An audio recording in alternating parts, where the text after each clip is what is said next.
بسم اللہ الرحمن الرحیم اللہم صلی علی سیدنا و مولانا محمد و علی آل صلی علی سیدنا و مولانا محمد و اصحاب صلی علی سیدنا و مولانا محمد و بارک وسلم وصلو علیہ۔ السلام علیکم ورحمۃ اللہ وبرکاتہ۔ دوستو، آج راہ عشق 14ویں رات کی دوشیزہ اور بندہ مومن پارٹ 2 ویڈیو اینڈ تک دیکھا کریں۔ اچھی لگے تو اس کو لائک اور شیئر ضرور کیا کریں، اور کمنٹ سیکشن میں جا کے اپنا کمنٹ کر کے بتایا کریں کہ آپ کو یہ ویڈیو کیسی لگی اور آپ نے اس سے کیا سیکھا۔ اگر آپ چینل پر نئے ہیں تو چینل کو سبسکرائب کر کے بیل آئیکن پریس کر دیں تاکہ ہماری ہر آنے والی نئی ویڈیو آپ تک بر وقت پہنچ سکے۔ بڑھتے ہیں ہم آج اپنے موضوع کی طرف، راہ عشق 14ویں رات کی دوشیزہ پارٹ 2۔ فارینہ کے لیے نوجوان کی ہر چیز نئی اور جاذب نظر تھی۔ جب تک وہ نماز میں مصروف رہا، دور ایک گوشے میں چھپ نہایت حیرت سے اس کی نشست و برخاست کا تماشا دیکھتی رہی۔ رات کے کھانے سے فارغ ہو کر مہمان خانے میں اس کے آرام کا انتظام کر دیا گیا۔ دوپہر رات ڈھل جانے کے بعد نوجوان خاموشی کے ساتھ اپنے بستر سے اٹھا، تالاب میں وضو کیا اور نماز تہجد کی روح پرور عبادت میں مصروف ہو گیا۔ تسبیح و درود اور گریہ و مناجات میں رات کٹ گئی۔ نماز اور تلاوت کا سلسلہ شروع ہو گیا، عشاء کے بعد تک جاری رہا۔ نوجوان کی شب و روز کا یہی معمول تھا۔ کئی دن ہو گئے اسے حکیم کے گھر مہمان ہوئے، لیکن وفور حیا سے کبھی اس کی نگاہ اوپر نہیں اٹھی، کبھی اس نے فارینہ سے مخاطب ہونے کا کوئی موقع نہیں آنے دیا۔ اب رفتہ رفتہ فارینہ کا دل بوجھل ہوتا جا رہا تھا۔ آتش شوق میں سلگتے ہوئے وہ اکثر سوچا کرتی تھی، ظالم آدمی ہے یا پتھر کی چٹان؟ ہزاروں دیوانے میرے جلوہ حسن کی پرستش کے لیے تیار ہیں، اور ایک نظر دیکھنے کا روادار بھی نہیں۔ کیا میرے طلسم جمال کا سحر اب بے اثر ہو گیا؟ دلوں کے کشور میں میرے فتنہ شباب کی غارت گری کیا بلا وجہ مشہور ہے؟ نہیں، ایسا نہیں ہے، نہیں ایسا نہیں ہے۔ میری عشوہ ترازیوں کی تلوار زنگ آلود نہیں ہوئی، میرے ترکش کا تیر آج بھی بے خطا نہیں ہے، میری حشر برپا رانائیوں میں کوئی تغیر واقع نہیں ہوا۔ یہی شخص انسان کی پرسوز فطرت سے محروم نظر آتا ہے۔ پھر سوچتی ہے، نہیں، میرا یہ خیال غلط ہے، یہ کوئی بہت اونچے کردار کا آدمی ہے، یہ کوئی بہت اونچے کردار کا آدمی ہے، یہ کوئی بہت اونچے کردار کا آدمی ہے۔ سب سے بڑی شے مسلمان کے لیے کردار ہی ہوتا ہے۔ ہم نے اپنے کردار سے ہی ثابت کرنا ہوتا ہے کہ ہم مسلمان ہیں، اور ہماری شریعت میں ہمارے نبی پاک صلی اللہ علیہ وآلہ وسلم نے ہمیں کہاں دیکھنے کا حکم دیا ہے اور کہاں نہیں۔ جس نے آنکھیں دی ہیں نا، جس کی امانت ہے، جہاں وہ کہتے ہیں نا دیکھو تو بس وہیں دیکھو۔ جس نے کان دیے ہیں نا، جو وہ کہتے ہیں نا سنو تو بس وہی سنو۔ جس نے زبان دی ہے نا، جس نے جو کہتا ہے نا اس سے یہ بولو تو وہی بولو۔ بس اتنا ہی کام ہوتا ہے مسلمان کا۔ اس نے سوچا، یہ جب سے آیا ہے یہ تو میری طرف دیکھتا ہی نہیں۔ پھر اس نے سوچا، نہیں، میرا یہ خیال ہی غلط ہے، یہ کوئی بہت اونچے کردار کا آدمی ہے۔ کسی نوجوان لڑکی پر نگاہ اٹھانا شریف انسانوں کا ہرگز شیوا نہیں، لیکن ہوش کے شیطان پر فتح پانے والے نوجوان آج کہاں ہیں؟ ہو سکتا ہے اس کا چہرہ مہرہ انسانوں جیسا ہو، لیکن فطرت یقیناً فرشتوں کے تقدس میں ڈلی ہوئی ہے۔ ہمیں فطرتاً ہونا بھی ایسے چاہیے تھا۔ اتنی اچھی عادات مسلمان کی شیوا یہی تھا، ہم بھول گئے۔ لیکن اس نے کہا کہ اس کا بے شک چہرہ مہرہ انسانوں جیسا ہے، لیکن اس کی فطرت یقیناً فرشتوں کے تقدس میں ڈلی ہوئی ہے۔ چند ہی دنوں کی مدت میں نوجوان کی پارسائی، شرافت، نیک نامی اور زہد و عبادت کا چرچا سارے شہر میں پھیل گیا۔ اس کی عارض تاباں، شباب رانا اور درخشاں پیشانی کا سحر بڑے بڑے عشوہ ناز کا غرور توڑ چکا تھا۔ اب حسن کی دنیا میں اس کی جگہ ایک نگاہ التفات کے لیے سیماب کی طرح تڑپنے لگی تھی، لیکن خود اس کے دل کی لذتوں کا کیف ساری دنیا سے نرالا تھا۔ اسے اسلام عزیز تھا، اسے اسلام عزیز تھا، اسے اسلام عزیز تھا۔ اسلام کی برتری اور نیک نامی عزیز تھی، اسلام کی برتری، اسلام کی برتری اور نیک نامی عزیز تھی، اور بس، اور بس۔ اس کے قیام کو ایک ماہ سے زائد ہو چکا تھا، لیکن جب بھی حکیم کے سامنے وہ اسپین جانے کی بات چھیڑتا تو ایسا لگتا کہ حکیم کے دل پر کوئی بجلی گر پڑی ہے۔ یکایک اس کا مسکراتا ہوا چہرہ مان پڑ جاتا۔ حکیم اسے اپنے گھر کی رونق سمجھتا تھا، حکیم اسے اپنے گھر کی برکت سمجھتا تھا۔ نوجوان بھی نہیں چاہتا تھا کہ اپنے محسن کا دل توڑ کر وہ چلا جائے۔ ایک دن وہ عشاء کی نماز سے فارغ ہو کر جب مہمان خانے میں واپس ہوا تو سارے گھر میں کوہرام مچا ہوا تھا۔ حکیم شدت اضطراب میں اپنا سینہ پیٹ رہا تھا۔ فرینا بچھاڑی کھا کھا کر زمین پر لوٹ رہی تھی۔ سب سے برا حال اس کی ماں کا تھا۔ وہ صدمے کی تاب نہ لا کر بے ہوش ہو گئی تھی۔ اچانک یہ کیفیت دیکھ کر نوجوان سکتے میں آ گیا۔ حیرت کے عالم میں حکیم کا ہاتھ پکڑ کر ایک کنارے لے گیا اور اپنے قریب بٹھاتے ہوئے نہایت تسلی آمیز لہجے میں اس سے دریافت کیا، آخر اچانک کیا حادثہ پیش آ گیا ہے؟ از راہ کرم میری حیرت کا ازالہ کیجیے۔ یکایک یہ کیسی قیامت ٹوٹ پڑی ہے؟ مجھے فوراً بتائیے۔ کافی دیر تک نوجوان حیرانی کے عالم میں حکیم اپنے اضطراب کی شدت اور بے تحاشا گرنے کی کیفیت پر قابو پا کے اور بلبلاتی ہوئی آواز میں رک رک کر ایک نہایت لرزہ خیز، حیرت افزا اور انسانیت سوز واقعہ کی اطلاع دی۔ حکیم نے بتایا کہ ہمارا یہ شہر جو عین سمندر کے ساحل پر آباد ہے، اب سے پہلے 9 بار سمندر کے ہولناک تلاطم میں غرق ہو چکا ہے۔ جب جب اس شہر پر تباہی آئی، یہاں کے باشندے اپنی املاک و جائیداد چھوڑ کر پیچھے ہٹتے گئے اور اس یقین کی نشاندہی پر دوسری جگہ ایک نیا شہر آباد کیا کہ یہ مقام سمندر کی طوفان کی زد سے باہر ہے۔ 9 بار اس جگہ پہ جہاں جہاں ہمارے شہر کی آبادی جگہ بدل کے ہوتی ہے، ہر سال طوفان آتا ہے اور یہ سارا علاقہ طوفان اپنے زد میں لے لیتا ہے۔ ہر دفعہ لوگ نئے مقام کو چنتے ہیں آبادی کے لیے، لیکن ہر دفعہ وہ نیا مقام بھی طوفان کی زد میں آ جاتا ہے۔ لیکن ہائے افسوس کہ ہر چند سال کے بعد جب شہر کی آبادی شباب پر پہنچ گئی تو اچانک سمندر کی لہریں قیامت کی طرح سر اٹھائے ہوئے شہر پناہ کی دیواروں سے ٹکرانے لگیں اور چند گھنٹے نہیں گزرنے پائے کہ سارا شہر سمندر کی بلا خیز موجوں کے نیچے صفحہ ہستی سے غائب ہو گیا۔ 10ویں بار جب جزیرے کی سب سے اونچی سطح پر یہ شہر آباد کیا گیا تو ایک جادوگر سے درخواست کی کہ وہ کوئی بھی ایسی تدبیر عمل میں لائے جس سے شہر کا مستقبل محفوظ ہو جائے۔ جادوگر نے کئی دن کی محنت و غور کے بعد راجا کو بتایا کہ اس کی ایک ہی تدبیر ممکن ہے، اگر اسے عمل میں لانے کا وعدہ کیجئے تو میں بتاؤں۔ اب 9 سال جب پورا علاقہ ہر سال سمندر کی زد میں آ جاتا، غرق ہو جاتا، لوگ نئی جگہ آباد ہوتے، وہ نئی جگہ بھی غرق ہو جاتی، وہ بھی لہروں کی زد میں آ جاتی، تو پھر سارے لوگوں نے تنگ آ کے جو اس ہمارے علاقے کا جو راجا تھا اس سے بات کی کہ اس کا کوئی حل کیا جائے۔ تو راجا نے بڑی مشکل سے ایک جادوگر ڈھونڈا، جادوگر سے اس کا حل پوچھا تو جادوگر نے بڑی تک و دو اور سوچ بچار کے بعد ایک تدبیر بتائی۔ اس نے کہا کہ میرے ذہن میں ایک تدبیر ہے، اگر آپ اس پہ عمل کرنے کا وعدہ کریں تو میں بتاؤں۔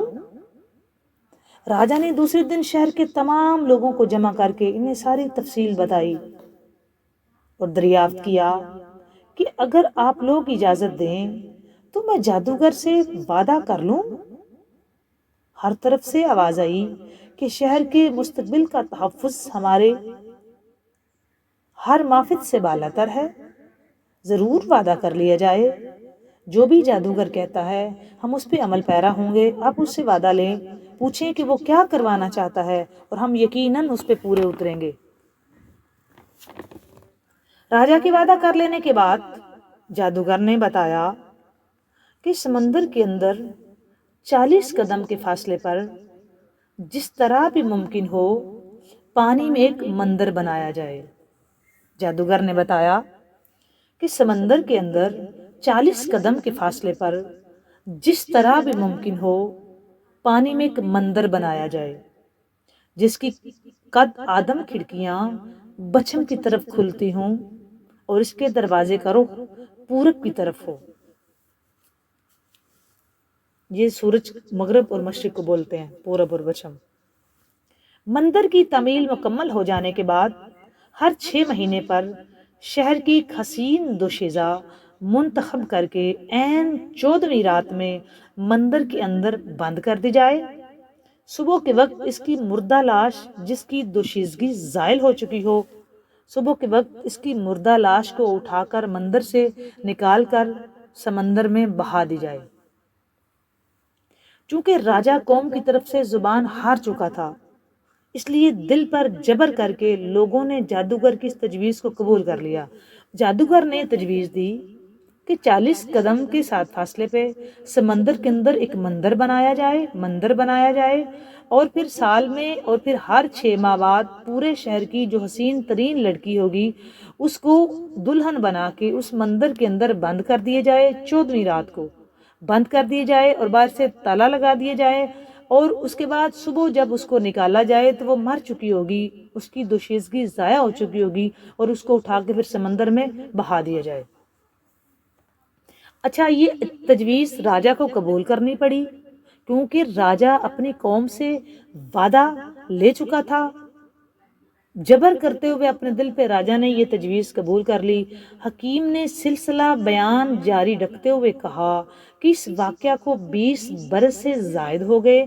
اس وقت سے آج تک ہر 6 مہینے پر شہر کی حسین دوشیزہ سمندری دیو کی بھیٹ چڑھائی جاتی ہے. سمندر میں ایک دیو ہے, پھر اس کی بھیٹ ہر 6 ماہ بعد شہر کی حسین دوشیزہ اس کی بھیٹ چڑھائی جاتی ہے. راجدھانی میں دوشیزاؤں کی انتخاب کے لیے باضابطہ ایک محکمہ کھول دیا گیا ہے. سن بلوغ کو پہنچنے کے بعد محکمے کے دفتر میں شہر کی ہر خوبصورت لڑکی کا نام درج کیا جاتا ہے اور ریاست کے قانون کی روح سے درج کرنا, پھر اس کی قانون کی روح سے پھر اس کی قرعہ اندازی ہوتی ہے اور دستور کے مطابق پھر ہر 6 مہینے بعد قرعہ اندازی کرا کے ہر چاند کی 12 تاریخ کو قرعہ اندازی ہوتی ہے. ہر 6 ماہ بعد 12 تاریخ کو قرعہ اندازی ہوتی ہے اور قرعہ اندازی کے ذریعے جان اور عصمت کی بھیٹ چڑھانے کے لیے شہر کی دوشیزاؤں میں کسی کا انتخاب عمل میں آتا ہے. یہاں پہنچ کر اچانک حکیم کے جذبات میں رقت انگیز تلاطم کی کیفیت پیدا ہو گئی. آنکھیں ڈبڈبا آئیں, صبر و شکیب کا دامن ہاتھ سے چھوٹنے لگا. غم کی چوٹ ضبط نہ ہو سکی تو منہ سے چیخ نکل پڑی. نوجوان نے غمگسار ہمدردیوں کے ساتھ پھر اسے تسلی دی. کافی دیر کے بعد جب کچھ افاقہ ہوا تو حکیم سے یہ سوال کیا, تمہاری اس پوری داستان میں تمہارے اس سوال کا جواب کہاں ہے کہ تم لوگ کیوں رو رہے ہو اور بغیر کسی ظاہری سبب کے اچانک تمہارے گھر میں صف ماتم کیوں بچھی ہوئی ہے؟ حکیم نے تھرتھرائی ہوئی آواز میں جواب دیا, وہی بات تو منہ سے نہیں نکل رہی. سوچتا ہوں کلیجہ پھٹ جاتا ہے. تم جانتے ہو کہ میری جوان سالہ بیٹی فارینہ مجھے کتنی لاڈلی ہے, کتنی پیاری ہے. ہمارے چمنستان میں آرزو کی تنہا وہ ایک مہکتی ہوئی کلی ہے. اس کے چہرے کی روشنی سے میرے گھر میں امیدوں کا چراغ جلتا ہے. ہائے, اب ہم اس کے بغیر کیسے زندہ رہ سکیں گے؟ نوجوان نے حیرت سے پوچھا. خدا خیر کرے, اچانک ایسا کیا ہو گیا ہے؟ بڑی مشکل سے ڈوبے ہوئے جذبات میں یہ الفاظ حکیم کے منہ سے نکل سکے. آج شام کو محکمے کا افسر یہ اطلاع دے کے گیا ہے کہ اس مرتبہ قرآن اندازی میں فارینہ کا نام نکل آیا ہے۔ کل 14ویں رات کی چاندنی میں ریاست کی پالکی دروازے پر لگ جائے گی، اسے دلہن کی طرح بنا سنوار کر تیار رکھا جائے گا۔ ہائے میری فارینہ، ہائے میری فارینہ، یہ الفاظ فضا میں گونجے اور حکیم صدمے کی شدت سے بےتاب ہو کر بے ہوش ہو گیا۔ نوجوان نے حکیم کو ہوش میں لانے کے لیے اس کے منہ پر پانی چھڑکا اور کچھ پڑھ کر دم کیا۔ اچانک اس نے آنکھیں کھول دیں۔ جب کچھ حالت سنبھل گئی تو نوجوان نے اب اسے اپنے قریب بٹھا لیا اور دل کی اتاہ ہمدردیوں کے ساتھ اس سے یوں مخاطب ہوا، میرے محسن، میرے محسن، میرے محسن، تمہارا غم مجھ سے دیکھا نہیں جاتا۔ میں کبھی گوارا نہیں کر سکتا کہ میرے ہوتے ہوئے آپ کی خوشی کا چمن اجڑ جائے۔ یقین رکھیں، اپنی جان کی بازی لگا کر میں تمہاری مسرتوں کو واپس لانے کی پوری کوشش کروں گا۔ صرف میری ایک پیشکش قبول کر لیں۔ 2 ہی 4 جملوں میں حکیم کا چہرہ امید کی کرن سے چمک اٹھا۔ حیرت و مسرت کی ملی جلی کیفیت میں نوجوان سے دریافت کیا، میں تمہارے ہر حکم کی تعمیل کر سکتا ہوں۔ نوجوان نے جواب میں کہا، تمہیں صرف اتنا کرنا ہوگا کہ کل چاندنی رات میں جب پالکی دروازے پر لگ جائے تو اپنی فارینہ کے بدلے میں مجھے بٹھا دینا۔ حکیم نے اپنی آواز کا تیور بدلتے ہوئے کہا، ایسا ہرگز نہیں ہو سکتا، ایسا ہرگز نہیں ہو سکتا، ایسا ہرگز نہیں ہو سکتا۔ فارینہ کے جنازے پر آنسو بہا کر میں صبر کر سکتا ہوں، لیکن اپنی غیرتوں کی لاش پر تابع زیست مجھے رونا ہوگا۔ میں کبھی ایسا برداشت نہیں کر سکوں گا کہ بیٹی کی زندگی پر اپنے معزز مہمان کو بھیڑ چڑھاؤں اور اپنے دامن میں ایک مقدس مسافر کے خون کا دبا میں ہرگز قبول نہیں کروں گا۔ نوجوان نے مسکراتے ہوئے کہا، میرے غمگسار میزبان، میرے غمگسار میزبان، میرے غمگسار میزبان، میں تمہیں اندھے اعتقاد کی تاریکی سے باہر نکالنا چاہتا ہوں۔ میرے ہاتھوں میں یقین کی جو تلوار ہے، اس کی کاٹ سے تم ابھی واقف نہیں ہو۔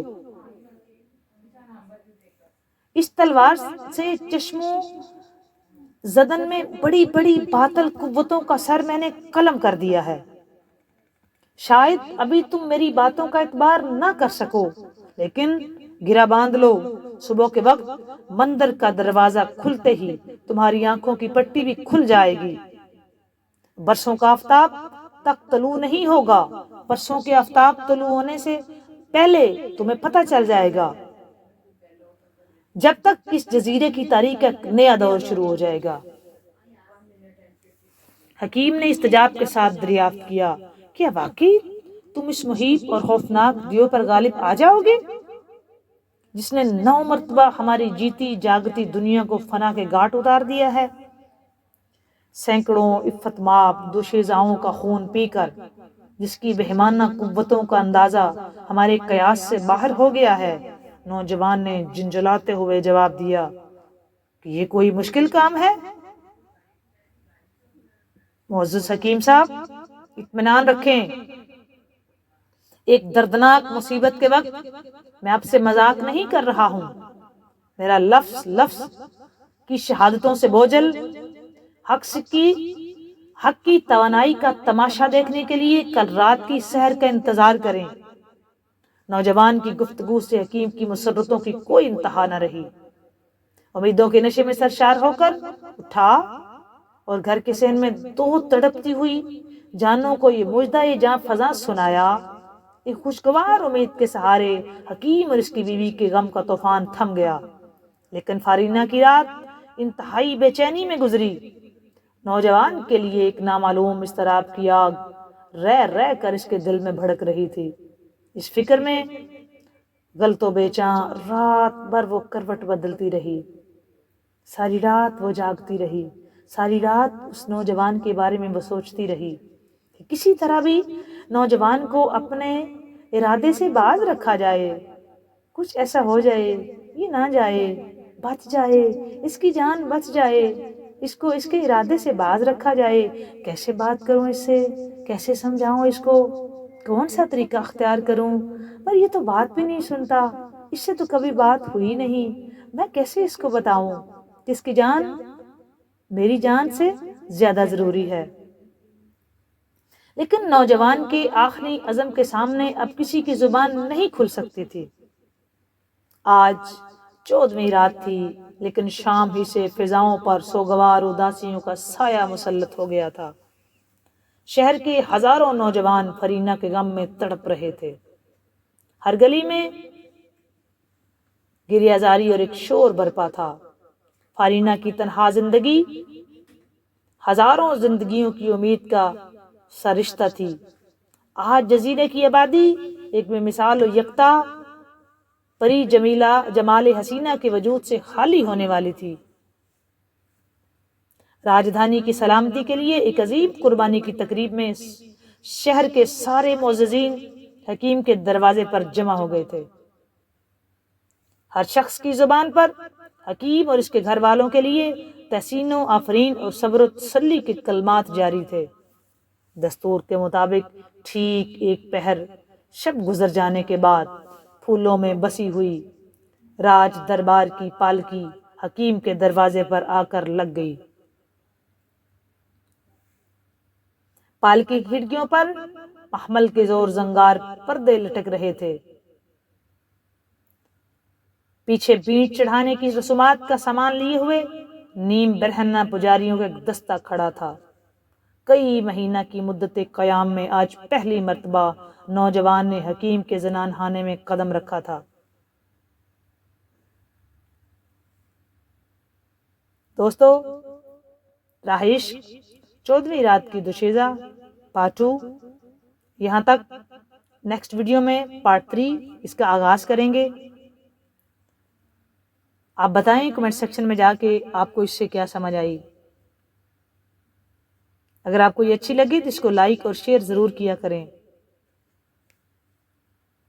اس میں کیا بتایا میں نے آپ کو؟ کیا کرے گا نوجوان اب؟ کیا فرینا بچ جائے گی؟ کیا نوجوان اپنی جان کی بازی دے کر اس لڑکی کو بچا لے گا؟ کیا رئیس کے جزیرے کا یہ قانون جو بنایا ہوا تھا کیا وہ ٹھیک تھا؟ کیا واقعی سمندر میں اتنا خوفناک منظر تھا کہ ان کو مندر بنانا پڑا اور اس کو بچانے کے لیے، اپنے علاقے کو بچانے کے لیے غرق ہونے سے یہ طریقہ جو ان کا اختیار کیا ہوا تھا کیا وہ ٹھیک تھا؟ کیا نوجوان ان کا مہمان بن کے آیا تھا اس طرح میزبانی کرتے ہیں؟ کیا اس فرینا کی زندگی کی خاطر نوجوان اپنی جان کی بازی ہار جائے گا؟ کیا ایک اللہ کا نیک بندہ جو اللہ رسول کا عاشق بھی ہے، اس کی جان کے ساتھ یہی سلوک ہونا چاہیے؟ کیا مسلمان کا یہی شیوا ہونا چاہیے کہ وہ جس کے گھر مہمان ٹھہرے اس کی مشکل کو اپنی مشکل سمجھے؟ حکیم صاحب نے اس نوجوان کی جان بچائی تھی اور وہ ایک مسلمان تھا۔ آپ کو اس سے کیا سمجھ آیا؟ پارٹ 1 بھی آپ نے دیکھا ہوگا، پارٹ 2 بھی آج آپ کے سامنے۔ نیکسٹ ویڈیو میں پارٹ 3 پہ بات کریں گے اور بتائیں گے کہ اس کے آگے کیا ہوا۔ بات اچھی لگے تو اس کو فارورڈ ضرور کیا کریں، آگے پھیلایا کریں۔ زندگی میں کوشش کرو کہ ہماری ذات سے آسانیاں نکلیں، آسانیاں بانٹو۔ کسی کو اچھا مشورہ دینا بھی صدقہ ہے، ہماری ذمہ داری ہے۔ اپنی ذات سے آسانیاں بانٹنے کی کوشش کیا کرو، آسانیاں بانٹتے رہو، آسانیاں ملیں گی۔ دعائیں دیتے رہو، دعائیں واپس آ جائیں گی۔ دعائیں اپنا راستہ کبھی نہیں بھولتی، وہ واپس آ کے رہتی ہیں۔ نیکی کرو اللہ کی ذات کے لیے، اس کا اجر آپ کے رب کے پاس ہے۔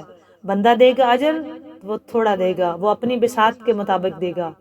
اللہ تعالیٰ دے گا تو وہ بے حساب دے گا، وہ جتنا بڑا ہے اس سے کہیں درجے بڑا وہ اجر دے گا، اور وہ بہت بڑا ہے، آج تک کوئی نہیں جان سکا، وہ لامحدود ہے، وہ لامحدود ہے، وہ لامحدود ہے۔